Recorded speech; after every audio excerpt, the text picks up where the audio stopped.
ভারতীয় গণমাধ্যমগুলোর খবরে বড় বড় হেডলাইন, বন্ধ দেশের প্রায় 18টি বিমানবন্দর। বড় শঙ্কার মুখে ধর্মশালায় হতে যাওয়া কয়েকটা ম্যাচ, বিপাকে 2টি দল।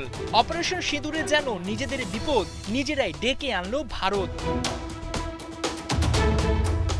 বৃহস্পতিবার রাত 8টায় ধর্মশালায় Punjab Kings Delhi Capitals match হওয়ার কথা, কিন্তু পাক ভারত দুই দেশের মধ্যে যুদ্ধের দামামা বাজায় এখন তা নিয়ে বেঁধেছে শঙ্কা। অপারেশন সিঁদুরের প্রভাবে পড়ছে আইপিএল। ইতোমধ্যে নিরাপত্তার কথা ভেবে সাময়িক বন্ধ রয়েছে ভারতের অভ্যন্তরীণ 18টি জায়গা বা বিমানবন্দর থেকে বিমান চলাচল। এর মধ্যে আইপিএল ভেন্যু ধর্মশালা বিমানবন্দরও বন্ধ থাকছে 10 মে ভোর 5:30 অবধি। ফলে রবিবার পাঞ্জাব মুম্বাই ম্যাচ না হওয়ার জোর সম্ভাবনা রয়েছে। মুম্বাই দল এই মুহূর্তে অবস্থান করছে দিল্লিতে। ধর্মশালা বিমানবন্দরে তারা নামতে না পারলে তার কাছাকাছি ব্যবহার করার কথা ছিল অমৃতসর অথবা চণ্ডীগড় বিমানবন্দর, কিন্তু এই দুটো এয়ারপোর্টও বন্ধের তালিকায়।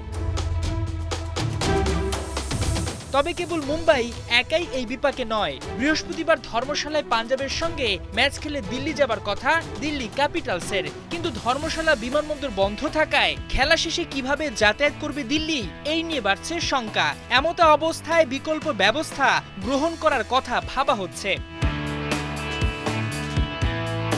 বৃহস্পতিবার ম্যাচ শেষে সড়কপথ ব্যবহার করে দিল্লি যেতে হতে পারে আকসার প্যাটেলদের। 11 মে তাদের ম্যাচ রয়েছে গুজরাটের বিপক্ষে। ধর্মশালা বিমানবন্দর বন্ধ থাকায় এর বাইরে আপাতত কিছু করার নেই তাদের। এদিকে এই মুহূর্তে দিল্লিতে থাকা মুম্বাইকে ধর্মশালা এসে ম্যাচ খেলতে হলে সড়কপথে পাড়ি দিতে হবে প্রায় 450 কিলোমিটার, যা বেশ সময় সাপেক্ষ ও ঝুঁকিপূর্ণ। তবে কেবল রোহিতদের আসলেই হবে না, এর সঙ্গে সম্প্রচার সরঞ্জাম ও তার দায়িত্বে থাকা লোকদেরও আসতে হবে। এক্ষেত্রে বোঝাই যাচ্ছে সড়কপথে আসা বেশ চ্যালেঞ্জিংই বটে। এ সমস্যার সমাধানে বিকল্প ভেন্যুর ব্যবস্থা করতে পারে আইপিএল কর্তৃপক্ষ। ভারতীয় সংবাদ মাধ্যমের খবর, সেক্ষেত্রে ভেন্যু হতে পারে ডিওয়াই পাটিল অথবা ব্রেবন স্টেডিয়াম। যদিও এ বিষয়ে এখনো কোনো পরিষ্কার তথ্য পাওয়া যায়নি। ম্যাচগুলোর সময়সূচি কি বদলাবে নাকি নির্ধারিত ভেন্যুতে বিকল্প ব্যবস্থায় আসবে দলগুলো?